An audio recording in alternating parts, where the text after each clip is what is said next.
बिस्मिल्लाहिर्रहमानिर्रहीम। अस्सलाम वालेकुम स्टूडेंट्स। लेक्चर नंबर 3 आज हम स्टार्ट कर रहे हैं इलेक्ट्रोमैग्नेटिज़्म का। कल के लेक्चर में थोड़ी सी बातें रह गई थी तो उसको पहले जल्दी से कंटिन्यू कर लेते हैं। कल के लेक्चर में हमने कहा था कि थर्ड स्टेप में हमने जो है इस क्लोज पाथ पे, जो हमने क्लोज पाथ कंसिडर किया था, उस पे फ्लक्स फाइंड करना था। तो हमने कहा था कि हम 4 दफ़ा B.L जो है वो यूज़ करेंगे और उस 4 दफ़ा B.L में सिर्फ इस पाथ पे, ये जो पाथ है, सिर्फ इस पाथ पे हमारे साथ फ्लक्स आएगा। इन बाकी तीनों पाथ्स पे आपके साथ फ्लक्स की वैल्यू 0 होगी। ठीक है, तो आपके साथ थर्ड स्टेप में जो टोटल फ्लक्स होगा वो सिर्फ BL के इक्वल आ जाएगा। तो स्टूडेंट्स फिर आपने फोर्थ स्टेप में दोनों को कंपेयर करना है और आपके साथ आ जाएगा BL is equal to mu nought NI, और फिर आप जो है B को सब्जेक्ट कर लें mu nought NI by L। और स्टूडेंट्स आपको पता है कि ये जो क्वांटिटी हमारे साथ थी N बाई L, इसको हमने स्मॉल n कहा था, तो इसको आप इस फार्मूला को अभी आप इस तरह भी लिख सकते हैं कि mu nought small n into I, where small n is the turns per unit length. ठीक है, जिसकी हमने बात की थी कि सोलोनाइड के लिए ये क्वांटिटी फाइंड करना ज़रूरी है। तो स्टूडेंट्स ये एम्पेयर्स लॉ का दूसरा एप्लीकेशन भी हमारे साथ यहाँ पे वाइंड अप हो गया और आपके कोर्स में ये दोनों एप्लीकेशंस जो हैं इंक्लूडेड हैं। एक हमने फाइंड किया magnetic field intensity due to a straight current carrying wire, और उसको आप एज अ एप्लीकेशन भी ट्रीट कर सकते हो और as a proof of Ampere's law भी ट्रीट कर सकते हो। और एक ये दूसरा एप्लीकेशन है जो हमने फाइंड किया magnetic field intensity due to a current carrying solenoid. Students अब तक जितना हमने ये कोर्स डिस्कस कर लिया है, थोड़ा सा इसे जल्दी से रिवाइज कर लेते हैं। सबसे पहले स्टूडेंट्स हमने एक टॉपिक पढ़ा था force on a current carrying wire. ठीक है, और उसमें हमने डिस्कस किया था कि force on a current carrying wire जो है magnetic force on a current carrying wire, it is given by the formula I into B cross L। As a cross product हमने उसे डिफाइन किया था, जिससे हमें उस क्रॉस प्रोडक्ट को जब हमने ओपन किया तो हमें फार्मूला मिला IBL साइन थीटा, और साथ में हमें मिल गया N यूनिट वेक्टर। और यहाँ पे इस N यूनिट वेक्टर का मतलब ये है कि ये जो मैग्नेटिक फोर्स है ये परपेंडिकुलर है B को भी, और ये मैग्नेटिक फोर्स परपेंडिकुलर है L को भी। और L के साथ जो हमने डायरेक्शन अटैच की थी वो हमने करंट की डायरेक्शन अटैच की थी। तो इसका मतलब L जो है वो B को भी परपेंडिकुलर है और आपके साथ करंट को भी परपेंडिकुलर है। और इसके लिए हमने ये रूल यूज़ किया था, लेफ़्ट हैंड फ्लेमिंग रूल हमने यूज़ किया था और हमने इसको FBI कहा था। ठीक है, तो ये तो force on a current carrying wire हो गया। और ये force on a current carrying wire, इसकी हमने फिर डिस्कशन की थी कि कब ये फोर्स ज़ीरो होगा। तो स्टूडेंट्स ये फोर्स ज़ीरो हो सकता है, पहली पॉसिबिलिटी इसकी ये है कि अगर वायर से करंट ना गुजरे। दूसरी पॉसिबिलिटी इसकी ये है कि एक्सटर्नल मैग्नेट ना पड़ा हो।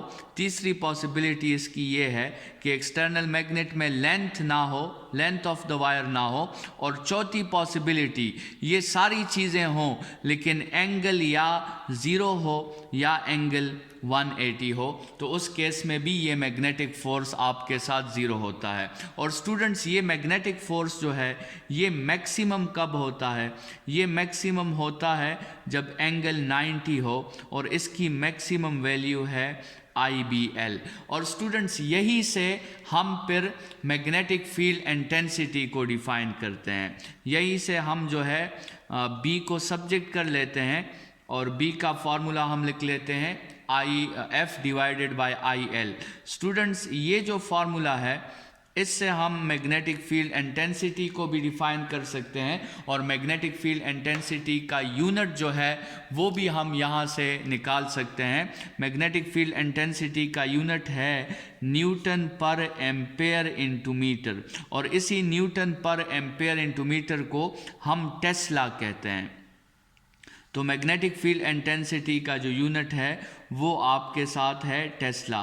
देखिए स्टूडेंट्स, हमने एक बात की थी कि हमारी एक ख्वाहिश थी कि हम मैग्नेटिक फील्ड इंटेंसिटी को ऐसे डिफाइन करें कि force per unit test magnet, लेकिन ये ख्वाहिश हमारी पूरी नहीं हुई थी क्योंकि मैग्नेटिक डोमेन्स हमेशा डायपोल में आते हैं। ठीक है, तो हमने फिर जब मैग्नेटिक फील्ड इंटेंसिटी को डिफाइन किया तो हमने यहाँ से फिर मैग्नेटिक फील्ड इंटेंसिटी को डिफाइन किया और उसके यूनिट को हमने जो है टेस्ला कहा। स्टूडेंट्स, आप एक और फार्मूला से भी मैग्नेटिक फील्ड इंटेंसिटी को डिफाइन कर सकते हैं, और वो मैग्नेटिक फ्लक्स का फार्मूला है।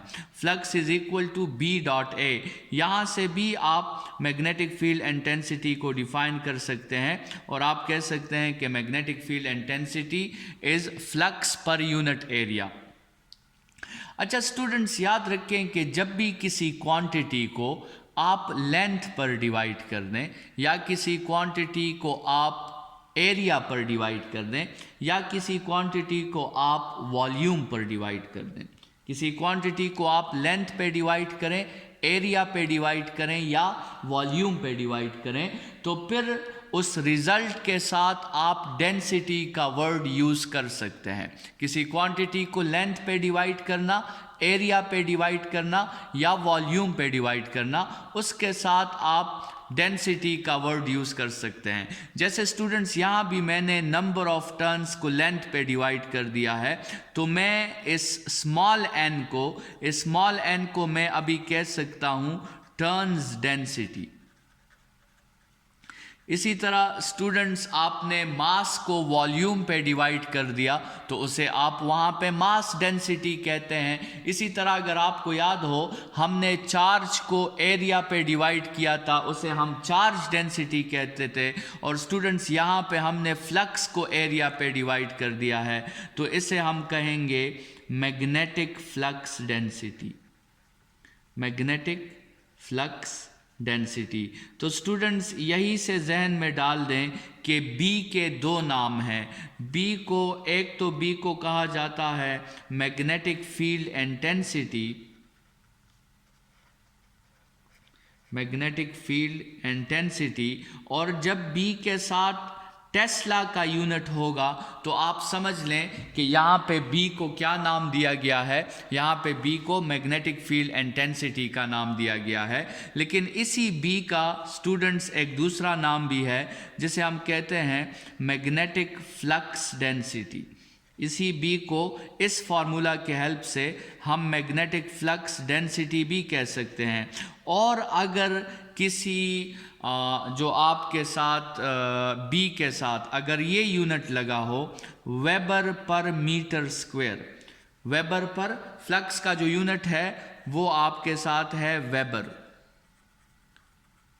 ठीक है, और वेबर इक्वल होता है टेस्ला इंटू मीटर स्क्वायर के। तो अगर unit weber per metre square हो, मतलब फ्लक्स बाय एरिया हो, तो फिर समझ लें कि यहाँ पे बी जो है उसका नाम क्या है, उसका नाम मैग्नेटिक फ्लक्स डेंसिटी है। और स्टूडेंट्स, ये दोनों यूनिट्स सेम हैं। अगर आप वेबर पर मीटर स्क्वायर को सॉल्व कर लें और वेबर की जगह टेस्ला इंटू मीटर स्क्वायर लगा दें डिवाइडेड बाय मीटर स्क्वायर, तो ये दोनों कैंसिल, आपके साथ वापस टेस्ला आ जाएगा। ठीक है, तो ये जो है आपके साथ मैग्नेटिक फील्ड इंटेंसिटी और मैग्नेटिक फ्लक्स डेंसिटी, ये असल में यही दोनों चीज़ें हैं। तो पहला टॉपिक जो हमने रिवाइज किया वो है magnetic force on a current carrying wire. Students, इसके बाद हमने कहा कि अगर हम लॉजिकली सोचें तो ये मैग्नेटिक फोर्स जो करंट कैरिंग वायर पे है, तो ये तो एक्चुअली उस करंट में जो हर मूविंग चार्ज की जो कंट्रीब्यूशन है, तो ये मैग्नेटिक फोर्स तो असल में उस मूविंग चार्ज पे अप्लाई हुआ है। तो दूसरी बात हमने पढ़ी थी magnetic force due to on a moving charge, और उसके लिए हमने फार्मूला पढ़ा था Q into V cross B, जिसको भी हमने क्रॉस प्रोडक्ट से ही डिफाइन किया था, और उसको जब हमने ओपन किया था तो हमारे साथ आया Q V B sine theta into N unit vector. और यहाँ पे भी स्टूडेंट्स इस एन यूनिट वेक्टर का मतलब क्या है कि मैग्नेटिक फोर्स आपके साथ वेलोसिटी को भी परपेंडिकुलर है, और मैग्नेटिक फोर्स आपके साथ मैग्नेटिक फील्ड इंटेंसिटी को भी परपेंडिकुलर है। तो स्टूडेंट्स यहाँ पे जो है आपके साथ क्योंकि क्रॉस प्रोडक्ट है, और क्रॉस प्रोडक्ट का रिजल्ट हमेशा दोनों इंडिविजुअल्स को परपेंडिकुलर होता है। Students, this force on a moving charge is considered zero with the following possibilities. अगर आपके साथ चार्ज ही ना हो तो उस पे फोर्स अप्लाई नहीं होगा, अगर चार्ज हो लेकिन वो रेस्ट पे हो उस पे भी फोर्स अप्लाई नहीं होगा, चार्ज मोशन में हो लेकिन वो मैग्नेट में मूव ना करें, वैसे ही वैक्यूम में मोशन करें, तब भी उस पर फोर्स अप्लाई नहीं होगा। और स्टूडेंट्स, लास्ट पॉसिबिलिटी, ये सारी चीज़ें हों लेकिन एंगल या ज़ीरो हो और या 180 हो, तब भी आपके साथ चार्ज पर कोई मैग्नेटिक फोर्स अप्लाई नहीं होगा। और स्टूडेंट्स, ये मैग्नेटिक फोर्स का जो मैक्सिमम वैल्यू है उसकी मैक्सिमम वैल्यू की फार्मूला आपके साथ है QVB, और ये किस केस में होगा, ये 90 डिग्रीज के केस में होगा। और इसके लिए भी हमने लेफ्ट हैंड फ्लेमिंग रूल ही यूज़ किया था, लेकिन हमने कहा था कि हम अब इसे FBI नहीं कहेंगे बल्कि हम अब इसे FBV कहेंगे। ये I जो है ये V से रिप्लेस हो जाएगा।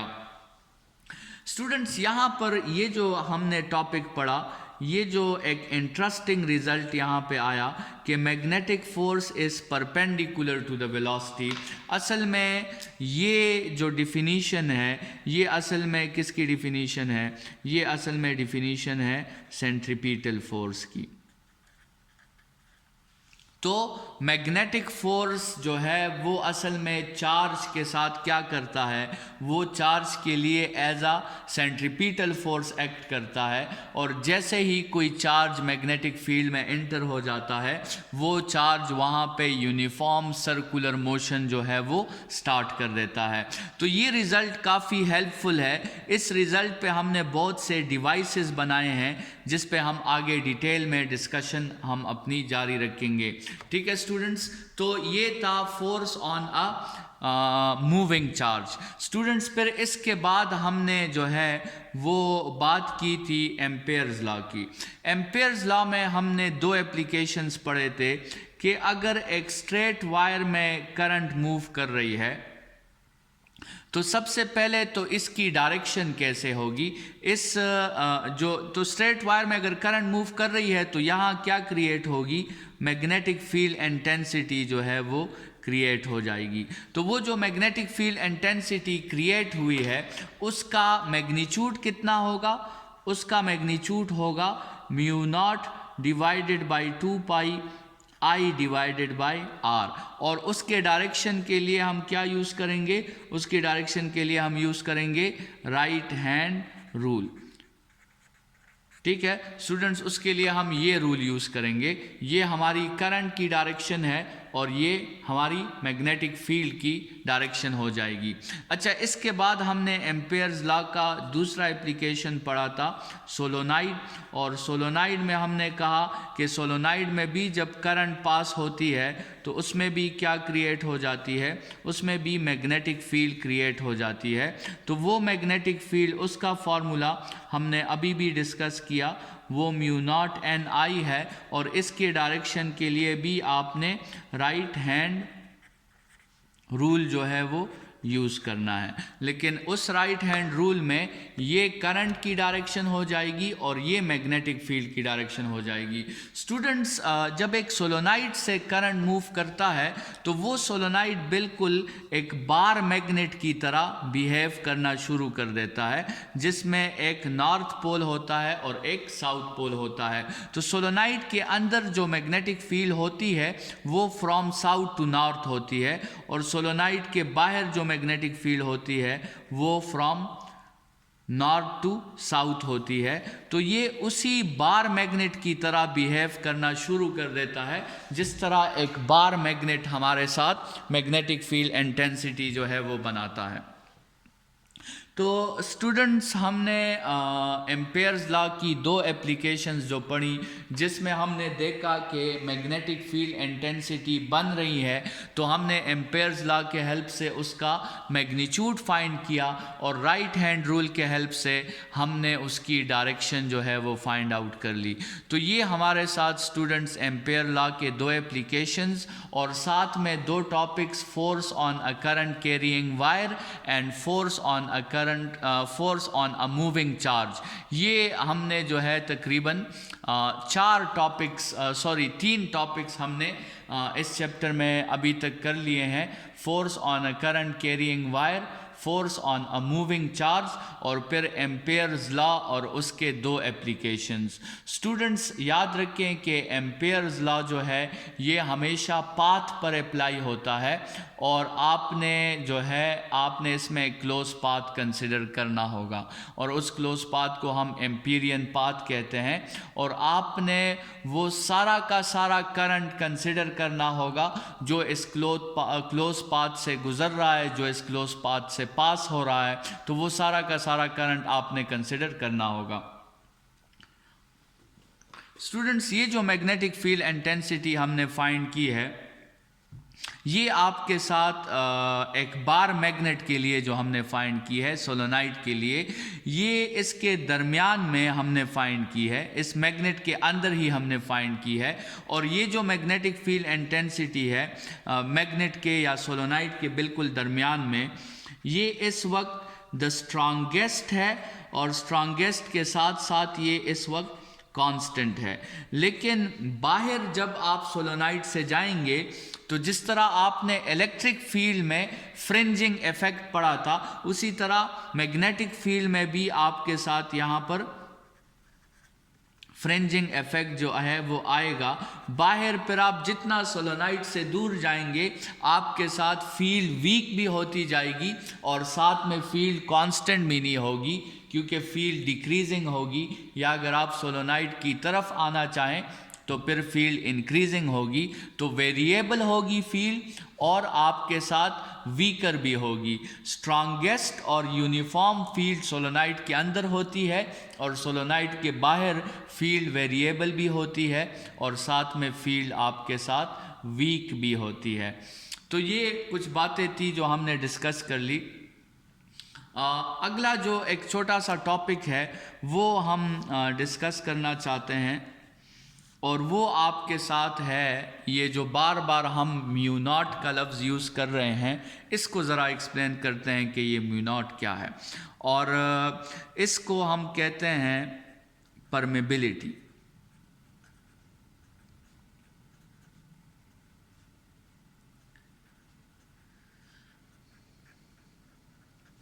परमेबिलिटी इसी तरह का एक कांस्टेंट इलेक्ट्रिक फील्ड में भी आया था एप्सिलॉन, उसको हमने परमिटिविटी कहा था और इस कांस्टेंट को म्यू को हम परमेबिलिटी कहते हैं। स्टूडेंट्स, परमिटिविटी और परमेबिलिटी में सिमिलरिटी ये है कि ये दोनों मटेरियल की प्रॉपर्टीज़ हैं। परमेबिलिटी क्या है? ये भी एक मटेरियल प्रॉपर्टी है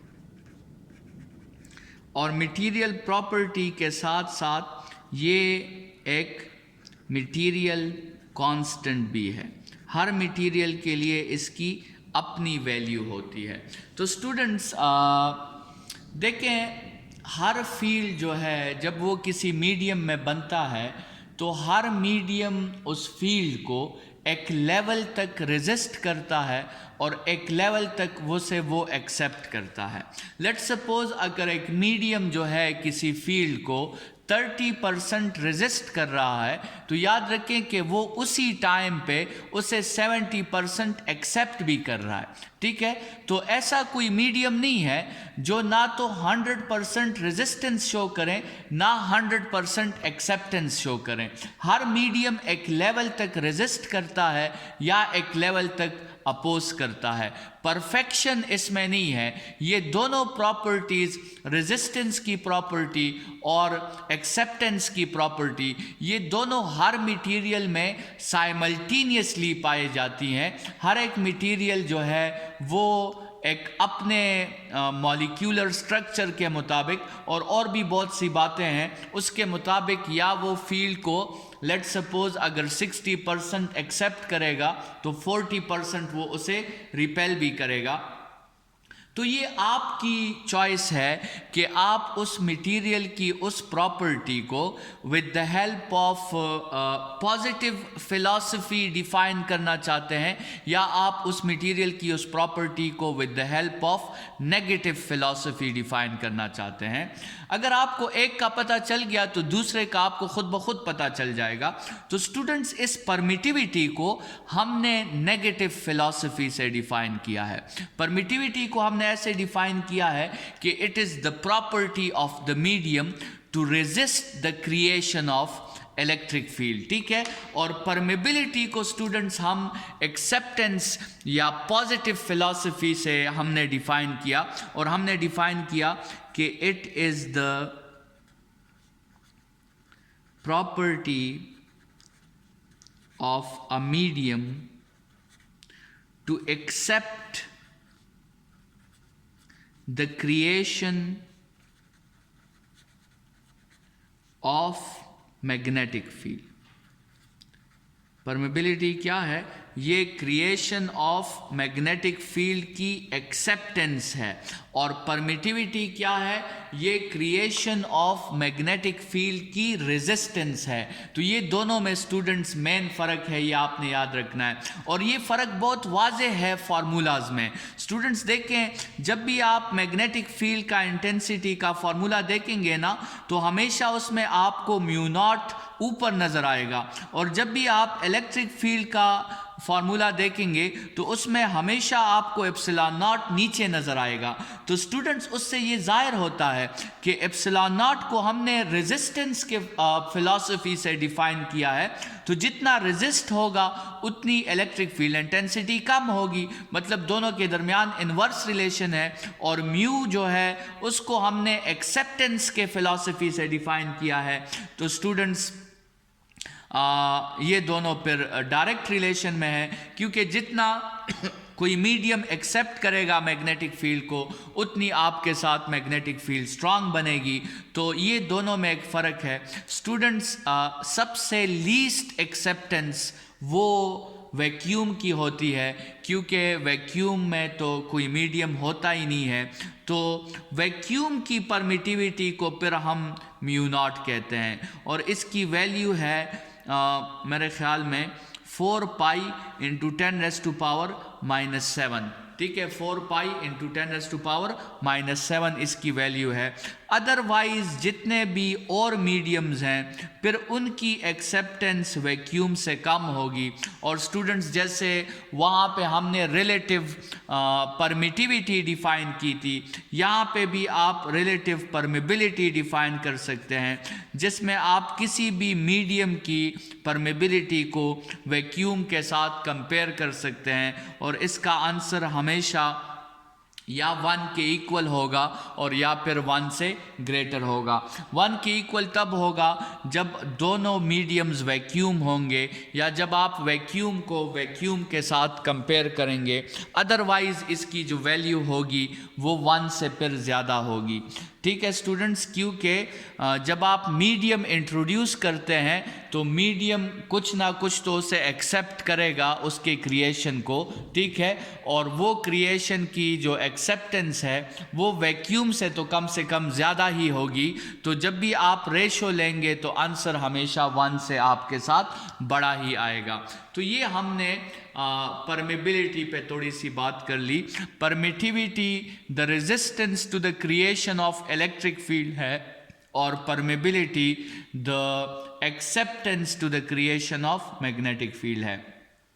और इसी वजह से आप देखोगे कि परमिटिविटी का इंटेंसिटी के साथ हमेशा इन्वर्स रिलेशन होता है। हमने जो डिफिनीशन में जो फिलॉसफी यूज़ की है उसकी वजह से, और परमेबिलिटी का मैग्नेटिक फील्ड इंटेंसिटी के साथ हमेशा डायरेक्ट रिलेशन होता है। स्टूडेंट्स, इसी रिवीजन और इस छोटे से टॉपिक के साथ आज का लेक्चर हम यहाँ पे वाइंड अप करते हैं। इंशाल्लाह नेक्स्ट लेक्चर में आगे बढ़ेंगे और फर्दर इलेक्ट्रोमैग्नेटिज्म में जो लिंक्स हमने डिस्कस किए हैं उन लिंक्स की डिफरेंट और एप्लीकेशंस और एडवांटेजेस हम डिस्कस करेंगे।